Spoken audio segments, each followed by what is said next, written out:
예수님께서 예루살렘 성에 입성을 하셨습니다. 특별히 예수님의 공생애를 보면 3번 예루살렘에 입성을 하시면서 유월절 절기를 지키지 않습니까?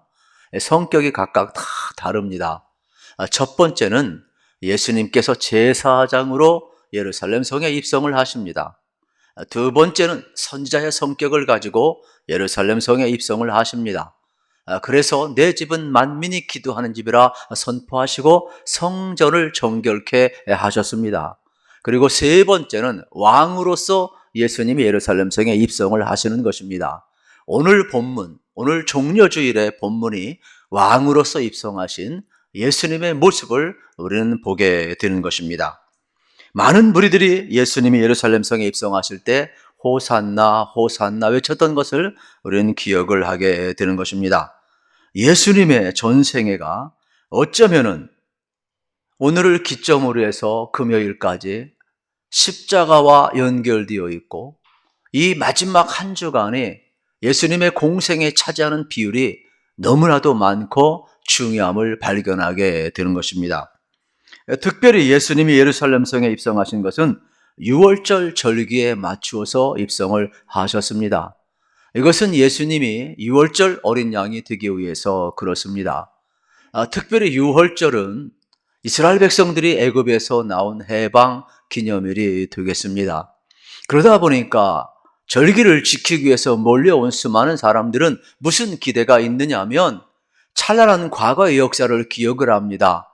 지금 우리가 로마의 압제 아래에 있지만 지난날 애굽 아래에 있었을 때에 하나님이 모세를 보내셔서 우리를 구원하신 것처럼 오늘날도 이러한 드라마틱한 기적은 없을까? 오늘날도 하나님이 살아계신 역사는 없을까? 우리를 해방시켜줄 그러한 리더는 없을까? 간절히 기대하면서 그 어느 때보다도 유월절을 지키기 위해 예루살렘으로 모였다는 사실을 우리는 기억을 해야 합니다. 실질적으로 역사가 요세푸스는 그 당시 예루살렘에 거주하는 인구가 약 10만 명 정도라고 이야기를 합니다. 그런데 유월절 절기를 지킬 때는 얼마나 많은 사람이 모여오르냐? 200만 명이 넘는다고 이야기를 하는 겁니다. 그렇다면 적어도 10만 명이 사는 도시에 200만 명 이상 왔다. 발들 틈이 없습니다. 인산례를 이루는 겁니다. 그러다 보면은 뭐가 문제가 되느냐? 치안이 문제가 되는 겁니다. 그렇기 때문에 로마의 입장에서는 혹시 민중의 봉기하라는 것은 아닌가 두려운 것이죠. 그래서 무슨 일이 벌어진 줄 아십니까?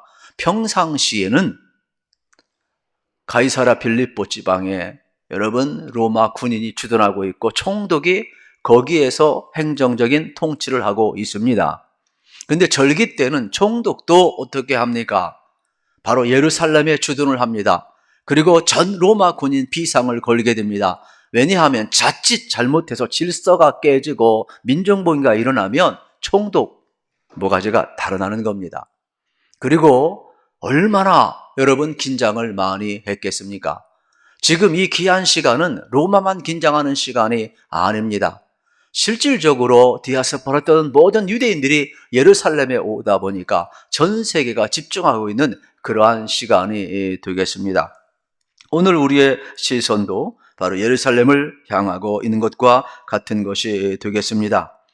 유월절 어린 양이 되시기 위해서 지금 입성을 하시는데, 예수님의 이 공생의 기간 속에 오늘부터 금요일까지 한 주간의 삶이 여러분 성경에 기록이 되어 있는데, 예수님의 3년 반 공생의 모든 삶의 여정 속에서 실질적으로 시간적으로 보면 일주일밖에 안 되잖아요. 그런데 성경 분량은 3분의 1 이상이 여러분 마지막 한 주간의 삶에 기록이 되어 있다는 것입니다. 그렇기 때문에 우리가 예수님이 걸어가신 이 종려주일과 이제 고난을 향하여 십자가를 향하여 여러분 한 걸음 한 걸음 걸어가시는 예수님의 그 행적을 따라가고 묵상하다 보면 우리는 예수님의 마음을 이해할 수 있고 예수님의 사역을 이해할 수 있고 예수님의 오신 목적을 이해할 수가 있게 되겠습니다. 지금 예수님께서 예루살렘 성에 입성하셨을 때 호산나 호산나 외치고 있지 않습니까? 왕으로 오시는 예수 그리스도를 그들은 알던 모르던 기대하면서 외치고 있지 않습니까? 오늘 우리도 마찬가지가 되겠죠? 우리의 삶은 어떠한 삶이냐? 예수님의 주 되신 삶을 선포하고 주님이 다스리는 삶, 천국이 뭡니까? 주님이 다스리는 곳이 천국 아니겠습니까? 오늘 우리 인생도 마찬가지가 되겠죠. 주님이 내 안에 오셔서 나의 주가 되시고 나를 다스릴 때 우리는 비로소 여러분 신앙의 길을 걸어가고 천국 생활을 할 수가 있게 되는 것입니다. 그래서 예수님이 쓰시는 사람은 어떠한 사람이냐? 간단합니다. 예수를 주로 고백하고 예수님이 다스린 사람을 예수님이 쓰게 되어 있지요. 그래서 하나님께서 예수님을 보내시고 여러분 하나님이 쓰시는 모든 사람들의 그 패턴을 보면 간단해요. 변화산성에서 말씀을 하셨잖아요. 너희는 저의 말을 들으라 그랬어요. 믿음이라는 건 딴 데 있지 않아요. 듣는 데서부터 시작이 되는 거예요. 그리고 듣고 따르는 거예요. 따르다 보면은 하나님 말씀이 이루어지고 깨닫게 되는 역사를 보게 되는 것이죠. 그래서 신앙의 패턴은 듣는 겁니다. 그리고 그 말씀을 따르는 것입니다. 그러면 하나님이 이루시고 하나님께서 이루신 그 역사를 깨닫게 되는 것이 신앙의 패턴임을 우리는 발견을 할 수가 있게 되겠습니다. 오늘 본문을 통해서도 마찬가지가 되겠죠. 예수님이 제자들을 부릅니다. 그리고 건너편 마을로 가서 매인 나귀 새끼를 가져오라고 이야기합니다. 참 엉뚱한 것 같지만 제자들이 순종을 합니다. 갔더니 보입니다. 그래서 끌고 왔습니다. 그래서 예수님이 하신 말씀이 그대로 이루어지는 사건을 우리는 본문을 통해서 발견을 할 수가 있게 되겠습니다. 우리 순서적으로 우리 한번 확인하겠습니다. 1절, 2절을 같이 한번 읽겠습니다. 1절, 2절 말씀입니다. 그들이 예루살렘에 가까이 가서 감난산 벳배가 이뤘을 때에 예수께서 두 제자를 보내시며 이르시되 너희는 맞은편 마을로 가라. 그리하면 곧 매인 나귀와 나귀 새끼가 함께 있는 것을 보리니 풀어 내게로 끌고 오라. 아멘. 귀한 말씀을 지금 하고 있지 않습니까? 여러분, 놀라운 사실은 우리 주님이 말씀하신다는 거예요. 그리고 제자들이 듣고 있다라는 거예요. 그리고 그 말씀을 따라가고 있다라는 거예요. 그랬더니 그게 실제가 되고 여러분 나귀를 끌고 오는 장면을 우리는 다시 한번 확인을 하게 되는 것입니다. 그런데 문제는 3절이 되겠죠. 만일 누가 무슨 말을 하거든 주가 쓰시겠다 하라. 그리하면 즉시 보내리라 하시니 말씀하고 있어요. 이 말씀은 여러분 무슨 뜻일까요? 적어도 여기에는 몇 가지 함축된 뜻이 있습니다. 첫째는 모든 만물의 주인이 우리 주님이시라는 의미가 함축되어 있음을 보게 되는 것입니다. 두 번째로는 미물인 나귀 한 마리 사용하는 것도 하나님의 주권 속에 있다는 겁니다. 그래서 하나님의 경영과 하나님의 운영을 여기에서 우리는 발견을 할 수가 있게 되겠습니다. 신앙이라는 것은 딴 데 있지 않습니다. 여러분 내 능력, 내 힘, 내 설득으로 여러분 우리가 사랑을 갖지만 그렇지 않습니다. 어떻게 아브라함에게만 준비하셨겠습니까? 어떻게 모리아 산에서만 여호와 이레의 축복이 있겠습니까? 우리의 인생 다 마찬가지입니다. 여러분 하나님이 다 준비하고 계신 것이에요. 우리는요 예수님 말씀 듣고 따라가고 행하면 말씀이 이루어지는 것을 깨닫게 될 줄로 믿습니다. 우리 주님이 제자에게 말씀하시잖아요. 맞은편 마을로 가라. 그리고 매어있는 나귀 새끼를 가져오라. 누가 뭐라고 하면 주가 쓰시겠다 하라. 가보았더니 그대로 되는 거예요. 우리는 뭡니까? 주님이 예비하신 것 가서 스위치만 누르면 되는 거예요. 주님이 하신 은혜, 여러분 주님이 예비하신 것 여호와 이레 우리 인생길 걸어갈 때 믿음으로 행하면 되는 겁니다. 우리가 내 노력, 내 능력, 내 힘으로 살아가는 것이 아니지요. 하나님이 허락지 아니하면 참새 한 마리도 여러분 떨어지지 않는다고 그랬어요. 우리 머리카락까지도 새신 받으신 우리 하나님이실진데 저는 여러분의 인생길에 여호와 이레의 은혜가 넘치기를 우리 주님의 이름으로 축복합니다. 그래서 우리가 믿음으로 사는 것이 바로 이런 것임을 다시 한번 발견할 수가 있게 되겠습니다. 그래서 신앙의 패턴은 듣는 것이고 따르는 것이고 믿고 가면 하나님이 이루심을 깨닫게 되는 것입니다. 우리는 창세기 12장에서 아브라함의 부름을 잘 기억을 하고 있습니다. 아브라함은 갈 바를 알지 못했지만은 하나님이 지시할 땅으로 갔습니다. 이 말씀은 매일매일 하나님이 인도한다는 말씀이 되겠죠. 그렇기 때문에 아브라함은 여러분 하나님의 인도를 따라 하루하루 살아계신 하나님과 동행했음을 깨닫게 되는 겁니다. 아브라함부터 예수님까지 모든 믿음의 패턴은 무엇입니까? 나귀 한 마리를 데려오라고 하는 이 사건 속에서도 하나님의 역사는 말씀하실 때 듣고 따르고 그러면 하나님의 역사가 실제임을 깨닫게 된다라는 패턴을 동시에 보여주고 있음을 보게 되는 것입니다.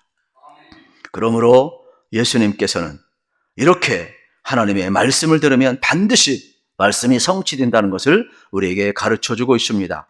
그런데 문제는 3절에 보면 각주가 나와 있습니다. 소위 풋노토라고 이야기를 합니다. 누가 무슨 말을 하거든 주가 쓰시겠다 하라. 그리하면 즉시 보내리라. 여러분 여기에 보면 주가 쓰시겠다라 하고 뭐라 그랬습니까? 그리하면 즉시 보내리라 그랬어요. 그래서 여러분 성경에 보면 일을 해놓고 가르치고 맨 밑에 보면 각주가 있어요. 그 각주에 보면 뭐라고 풀어 놓았느냐면 이 의미는 예수님이 무대포로 한 말씀이 아니라 제자들에게 건너편 마을로 가서 매인 나귀 새끼를 가지고 올 때 뭐라고 이야기합니까? 그렇지요. 또는 즉시 돌려보내리라 하라 하시니 기록되어 있음을 보게 됩니다. 누가 뭐라고 이야기하면 주님이 쓰시고 돌려줄 것이라 이야기하는 장면을 보게 되는 겁니다. 예수님이 영적 퍼포먼스를 하고 이것을 다시금 돌려준다라고 이야기하는 장면을 말씀하고 있습니다. 그래서 이 사건을 통하여서 4절에 보게 되면 뭐라고 이야기합니까? 이는 선자를 통하신 말씀을 이루려 하심이라 일러스되 그랬어요. 할렐루야. 예수님이 즉흥적으로 나귀 타고 여러분 입성한 게 아니에요. 지금 예수님이 하신 사건은 뭐예요? 말씀을 이루는 사건이에요. 이미 오래전 스가랴 선자를 통해 예언된 이 말씀을 예수님이 이루어가고 있음을 우리는 기억을 해야 하는 것입니다. 예수님의 공생의 짧은 인생이었지만은 행동 하나하나, 한 호흡 한 호흡 하나하나 자의적 삶이 아니라 하나님의 언약의 말씀을 이루는 삶이었음을 기억을 해야 하는 것입니다. 그래서 예수님의 생애는 전부가 하나님의 언약과 그분의 말씀을 이루는 생애였습니다. 5절에 보십시오. 스가랴 선자는 어떤 예언을 했습니까? 같이 한번 읽겠습니다. 시온의 딸에게 이르기를 내 왕이 내게 임하나니 그는 겸손하여 나귀 곧 멍에 매는 짐승의 새끼를 탓도다 하라 하였느니라. 아멘. 그런데 놀라운 역전이 이루어지고 있음을 우리는 보게 되지요. 스가랴서 9장 10절에 보십시오. 이렇게 말씀을 합니다. 우리 스가랴서 9장 10절 말씀을 같이 한번 읽겠습니다. 내가 에브라임의 병거와 예루살렘의 말을 끊겠고 전쟁하는 활도 끊으리니 그가 이방 사람에게 화평을 전할 것이요 그의 통치는 바다에서 바다까지 이르고 유브라다 강에서 땅끝까지 이르리라. 아멘. 놀라운 말씀 아닙니까? 신비하죠. 볼품없고 어린 나귀를 타고 입성하시는 이 예수가 여러분 어떻습니까? 그 당시 가장 강력했던 병거를 무력하게 만들고 그들이 신뢰했던 활과 칼을 무력하게 만들 것이라 말씀하고 있어요. 하나님의 나라는 여러분 강력한 무기가 아니라 바로 예수님이 가져온 십자가, 예수님이 가져온 이 사랑으로 여러분 이루는 하나님의 나라임을 여러분 우리에게 보여주고 있음을 보게 됩니다. 이것이 바로 복음의 능력이고 하나님의 방식이고 스가랴 선지자가 예언했던 그러한 상황 속에서 쓰여진 것을 우리는 발견할 수가 있게 되는 겁니다. 그래서 6절 7절에 보면은 여러분 예수님께서 진짜 나귀를 타고 입성하시죠. 같이 한번 확인하겠습니다. 시작. 제자들이 가서 예수께 명하신 대로 하여 나귀와 나귀 새끼를 끌고 와서 자기들의 겉옷을 그 위에 얹음에 예수께서 그 위에 타시니. 아멘. 지금 예수님이 입성하십니다.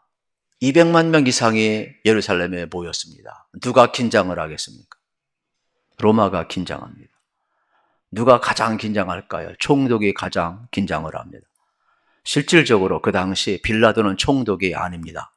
역사의 기록에 의하면 여러분 총독은 시리아에 있었고 그래서 이 유대까지 통치를 했는데 너무 이 통치력이 넓다 보니까 로마에서 어떻습니까? 총독 대리자로 빌라도를 보내게 된 거예요. 그래서 빌라도의 꿈은 뭐냐?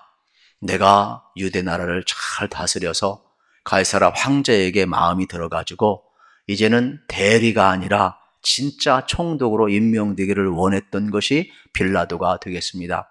그래서 그는 어떻게 하느냐? 실질적으로 여러분 이 로마에서 개선 장군이 입성하듯이 예루살렘에 먼저 입성을 하게 돼요. 그래가지고 군대를 쫙 나열을 하게 되고, 그리고 어떻습니까? 실질적으로 위풍당당하게 예루살렘 성에 입성을 하게 되는 것입니다. 그런데 웬걸 이방인이 예루살렘 성에 입성을 하고, 이 빌라도가 위풍당당하게 성전을 향하여 들어가고 그렇게 하려고 할 때 이스라엘 백성들이 어떻습니까? 목숨을 내걸고 막아요. 그래가지고 자칫 잘못하게 되면 유혈 사태가 일어나는 거예요. 자기는 얼마든지 이렇게 군사력을 동원하고 자기가 여러분 예루살렘을 향하여서 위풍당당하게 그 로마의 권력을 가지고 들어가게 되면은 전부 다 고개 숙일 줄 알고 어서 오시옵시오 이렇게 길을 열어줄 줄 알았는데 반대로 나온 거예요. 그래서 빌라도가 아주 기겁을 합니다. 여기에서 사람 하나 목을 치고, 여러분 만약에 소란이 일어나면 자기가 원하는 꿈을 이룰 수가 없어요. 그래서 그는 포기를 하게 되는 것이죠. 그리고 군대를 다 뺍니다. 그 일이 있은 후에 예수님이 예루살렘 성에 입성하시는데 그때는 어린 나귀를 타고 입성을 하게 되는 것이죠. 그러다 보니까 로마의 입장에서 볼 때에는 여러분 초라해 보이죠. 그리고 이것은 민중 봉기가 아니죠. 이거는 저들의 종교적인 퍼포먼스로 보게 되는 겁니다. 그때 예수님께서 여러분 예루살렘에 입성하는 장면을 볼 때 로마가 주목하고 세계가 다 주목했지만은 예수 그리스도가 고난받는 종으로 오고 우리를 구원하기 위해서는 만왕의 왕 예수 그리스도임을 그들은 아무도 알지를 못했던 것입니다. 그러나 주님은 그 길을 지금 걸어가고 있음을 보게 되는 것입니다. 그러면서 뭐라고 이야기를 하느냐? 예수님께서 지금 어린 나귀를 타고 입성하신 것처럼 여러분 우리들을 친히 초대해 주고 있어요. 그러면서 어린 나귀를 타고 입성하셔서 십자가에 자신을 내어주시고 구원을 이루신 것처럼 오늘도 우리를 향하여서 나의 멍에를 메고 내게서 배우라고 이야기하고 있잖아요. 그래서 예수님은 마태복음 11장 29절 30절에서 30절에서 이렇게 초대를 하고 있어요. 같이 읽겠습니다. 나는 마음이 온유하고 겸손하니 나의 멍에를 메고 내게 배우라. 그리하면 너희 마음이 쉼을 얻으리니 이는 내 멍에는 쉽고 가벼움이라 하시니라. 아멘. 여러분, 주님의 멍에는요 하루아침에 맬 수 있는 게 아니에요. 신앙은요 하루아침에 이루어지는 게 아니에요. 시간이 필요해요. 날마다 주님 앞에 여러분의 마음이 기로워지기를 축복합니다. 그래서 주님 앞에 가고 여러분 나를 부인하고 십자가를 져야 주님의 멍에를 메고 우리가 주님을 배울 수 있는 것 아니겠습니까? 그때 주님의 온유함과 겸손함이 우리 가운데 있어서 주님이 유월절 어린 양이 된 것처럼 우리도 기꺼이 하나님의 나라를 위해서 우리도 유월절 어린 양이 될 수가 있는 것 아니겠습니까? 우리 인생길을 걸어가면서 예수님은 아무도 주목하지 않는 그 길을 걸어가고 있음을 발견하게 되는 것입니다. 오늘 우리가 붙들어야 될 메시지 바로 여기에 있어요. 예수님도 아무도 주목하지 않는 그 길을 걸어가고 있지요. 우리가 걸어갈 길이 뭐냐? 바로 이러한 길이 되겠습니다. 예수 믿는 사람은요 쓸데없이 고생을 좀 해야 돼요. 남이 아무도 주목하지 않는 사람, 남들이 하기 싫은 일, 굳은 일, 우리는 그 길을 할 줄 알아요. 아무도 소망 두지 않는 사람, 우리는 돌볼 줄도 알아야 되고, 예수 믿는 사람들은 남들이 다 하는 일 할 필요 없어요. 그건 사이에 양보하고 남들 앞에 양보하고 남이 하기 싫은 일, 돌보지 않은 일, 세상 사람은 소망이 없다고 하는 일, 약한 자들, 연약한 자들, 아파하는 자들, 저는 여러분들이 하나님의 좀 사랑이 커서 그러한 좀 쓸데없는 일, 사람의 눈에는 안 보이지만 아무도 주목하지 않지만은 주님이 가신 그 길 걸어갈 수 있는 은혜가 주어지기를 축복합니다. 이게 우리가 회복해야 될 영성이고 우리 신앙의 자세가 되겠습니다. 지금 예수님은 나귀 새끼를 타고 입성하신 것은 우연한 사건이 아니라 바로 하나님의 말씀이 이루어지는 사건임을 우리에게 보여주고 있지 않습니까? 우리도 마찬가지가 되겠습니다. 오늘 하루하루 그럭저럭 살아가는 삶이 아니라 예수님처럼 말씀이 이루어지는 삶을 살아가야 된다라고 이야기하고 있습니다. 우리 교회에서는 결혼 예배학교도 하고 있고 또 가정 예배학교도 하고 있습니다. 그래서 제가 짧은 기간이지만은 보통 우리가 6주에서 또 한 10주 요 사이에 펼쳐지고 있습니다만은 이걸 제가 계속 하는 이유가 있어요. 그 이유 가운데 하나가 뭐냐면 매일 일상에서 우리가 주일 예배는 일주일에 한 번밖에 안 드리지 않습니까? 그러나 가정은 매일 가족이 모일 수가 있고 하나님을 기억할 수가 있고 감사할 수가 있잖아요. 그래서 하나님의 살아계심이 가정에서 실제가 되게 하기 위해서 이 가정 예배 학교를 우리가 하고 있어요. 그리고 이 마지막 시대에 우리가 회복해야 될 것이 뭐냐? 방법이 없어요. 여러분 가정에서 하나님을 기억하고 하나님께 감사하시면서 가정 예배를 회복하시기를 우리 주님의 이름으로 축복합니다. 그래서 우리가 이 일을 계속해서 하고 있거든요. 신앙은 다른 데 있질 않아요. 오늘 하루하루를 대충 사는 것이 아니라 항상 하나님을 기억하고 하나님의 살아계심을 날마다 체험하며 살아가는 것이 되겠습니다. 하나님의 말씀은 바로 성취되는 현실이 된다는 사실을 기억을 해야 되는 겁니다. 이 귀한 시간도 마찬가지예요. 예배를 여러분이 잘 드리면 이 시간 여러분 마음을 하나님이 타치하셔서 은혜 가운데 속에서 어떻게 합니까? 주권을 바꿔주셔요. 예배를 잘 드린 사람은 로드십이 회복돼요. 나의 주는 우리 주님이시다. 할렐루야. 참 혼돈된 세상에 살잖아요. 그런데요, 예배를 잘 드리고 말씀을 잘 듣다 보면은 여러분이요, 생각이요, 하나님 말씀 앞에 쫙 정렬이 됩니다. 그리고 몰입을 하게 됩니다. 그리고 순종을 하게 됩니다. 그러면서 우리의 삶은 어떻습니까? 말씀이 실제가 되는 역사를 경험하게 될 줄로 믿습니다. 기도를 왜 합니까? 기도는요, 하나님이 나를 바꾸는 시간이에요. 여러분, 기도는요, 하나님이 일하는 시간이에요.